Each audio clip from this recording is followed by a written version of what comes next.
As of today, okay, so as of a couple days ago, I have been working on giving my entire herd a dose of Zactran. I have decided that I am going to metaphylaxis my animals. This morning I was over at the vet and I was talking to the bovine vet, and he was telling me that it's probably a good idea. I was telling him about my situation, and he was telling me that this is the busiest week that he has had in a long time.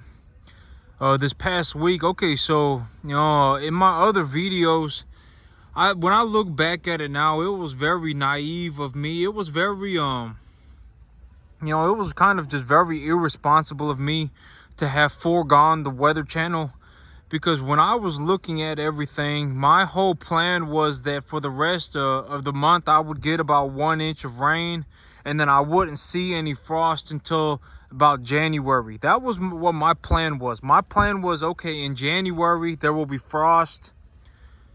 By the end of the month I will have 1 more inch of rain. And okay, so to be fair, I'm just going to be completely honest. The Weather Channel was saying that it was going to dip below freezing for 2 days. But when I looked at the Weather Channel, it's from what I understand, when I was reading the Weather Channel, the Weather Channel said it was going to rain a 1/4 inch on one day and then another 1/4 inch on another day. And so it looked like on the rain channel, on the Weather Channel, it looked like I was going to get a 1/2 inch of rain. And then 2 days before the rain started, it said torrential downpours. And so, but okay, so here's one thing that I learned that this time around. One thing that I learned is that if it looks like there's even, if there's the whole first week that the animals are here, if the weather is bad at all, just don't bring them in. That is one thing that I learned this time around that will stick with me forever. If the weather is not good, just don't bring them in. Just wait. But it's not like me. The thing is that me, I wasn't like I wasn't sitting there thinking that the weather was going to be horrible and that I was just going to go for it anyway, right? I literally sailed into this storm without knowing. And, this is honestly the first time in my life that I have ever remembered seeing 2 feet of rain. I've never seen 24 inches of rain. I mean, how does it even rain that much? It literally rained so much that my 5-gallon buckets were overflowing with water. And so it literally rained like over 2 feet. And I have never seen rain like that. And I didn't even know that was a possibility. Like the 1 year rain forecast for my area is like somewhere between, on average, like 38 to 48 inches a year. I literally got like more than half a year's worth of rain in 2 days. And while this rain was coming down, the temperature dropped 60 degrees. And so that was something that that completely caught me off guard. I mean, the weather was so bad out here that I couldn't even walk out here. Like, I remember I was walking through my field, and I was trying to walk through my field, and I remember thinking, man, this is so hard, I feel like pooping my pants. Literally, the field was so thick with mud that when I was trying to walk through the field, I literally felt like throwing up, passing out, and pooping my pants at the same time. The mud was so thick, I could not even get out here. And so, and I wasn't, okay, but it was also very naive of me. I decided that I was going to have an accountability day. Everything that I thought about today, I was going to think about in terms of what did I do? What did I do that I could do differently? I figured that today I'm going to have a day for accountability. Give me 1 second. Let me turn off. My water hose still okay. But today I figured, I'm going to stop blaming this man for today. I understand that this man did me wrong, but I'm going to have an accountability day. What are some things that I did wrong? And one thing that I did wrong, well, number one, I did not pay close enough attention to the weather. If the weather looks like it's going to be bad at all for the first week that the animals are here, just don't bring them in. Maybe I would think that the only people that really watch my channel on a regular basis are people who are actually interested in running cattle or farming. And so, if you could learn from my mistakes, if you could learn from the things that I've gone through, it would be a big benefit to you. And so it would be a big benefit to anybody watching this.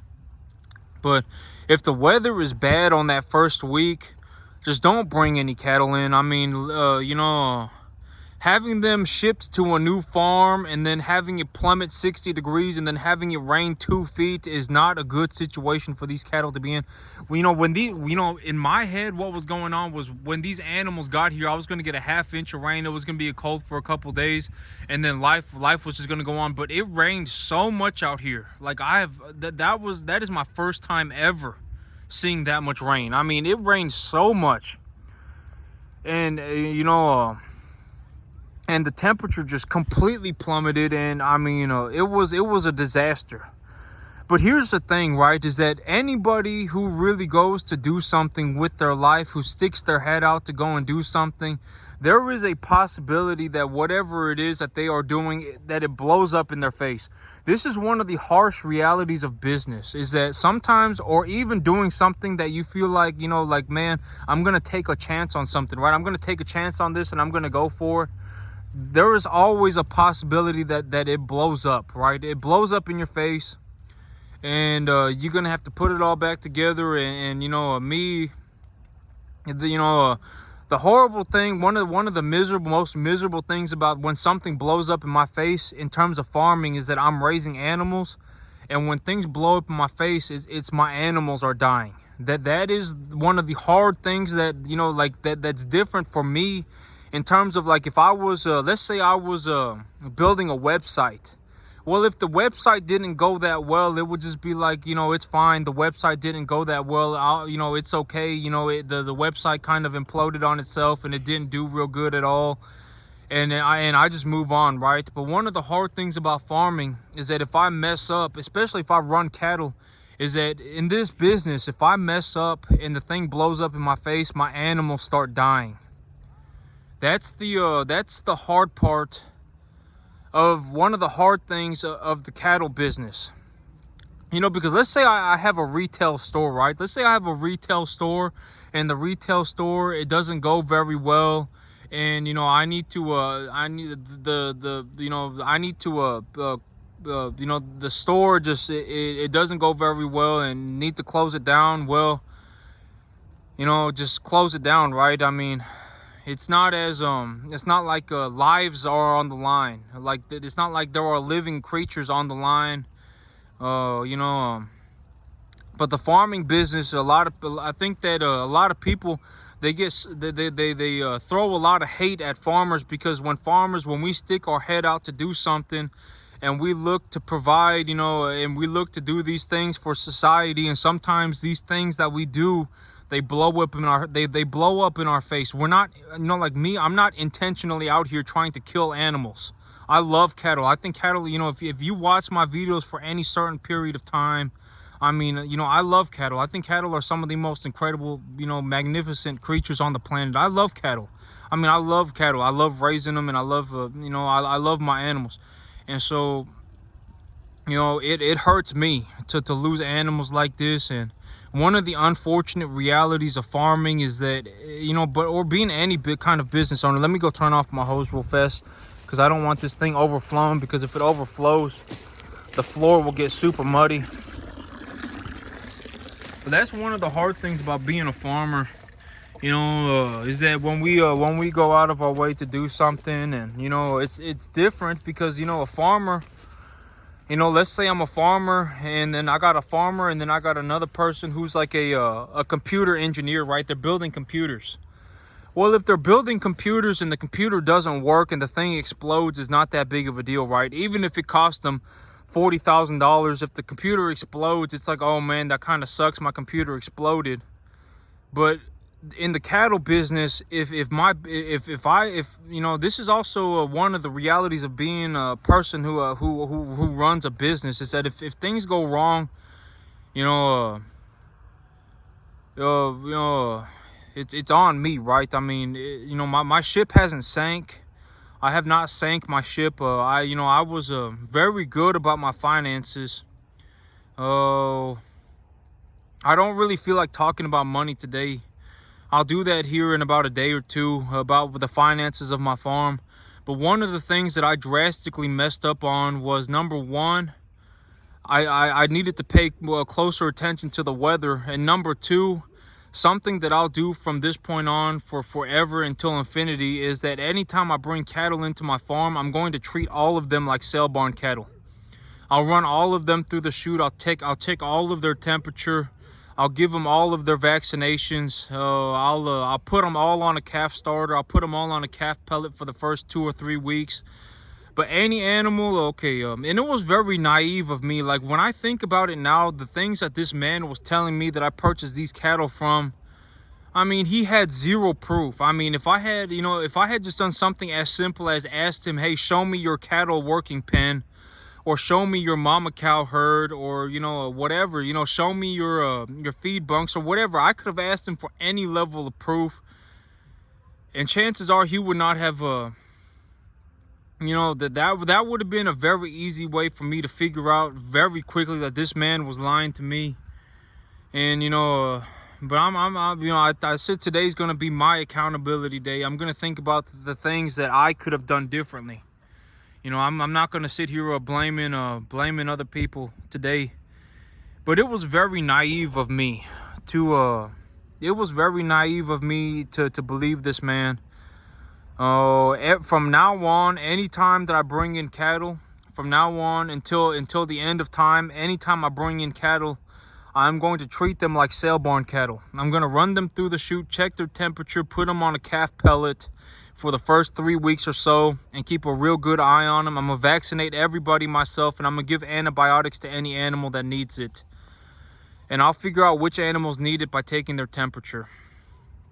But me, when I honestly look back, and I even said this in my other videos, but I was not expecting it to go under 32 until January, and I was not expecting to get more than 1 inch of rain by the end of the month.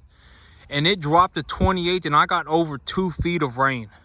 And these animals had only been here for 2 days. They all huddled up in the barn. And I've been saying that these animals have not been vaccinated. And so here's the thing about why it's so important to vaccinate the whole herd, is because let's say I got a herd of 60 animals, right? If I got a herd of 60 animals and 5 animals are not vaccinated, those 5 animals are going to be the ones that get super sick. And then that bacteria or whatever it is going to spread to the whole herd. So that is why it is so important to vaccinate the entire herd. Vaccinate every single animal. The animals that are not vaccinated are going to be the ones that get sick, and they're going to be the ones that spread the bacteria or the virus or the illness to the other animals. And so, from this point on until the end of time, I am going to, until the end of my time, and anybody who was watching this video, I would like to pass on good information. If you're if I were to ever bring in cattle again, I would just treat them all like they're sale barn cattle. Treat them all like they're sale barn cattle, unless you 100% know the person that you are purchasing your cattle from. Do not trust them.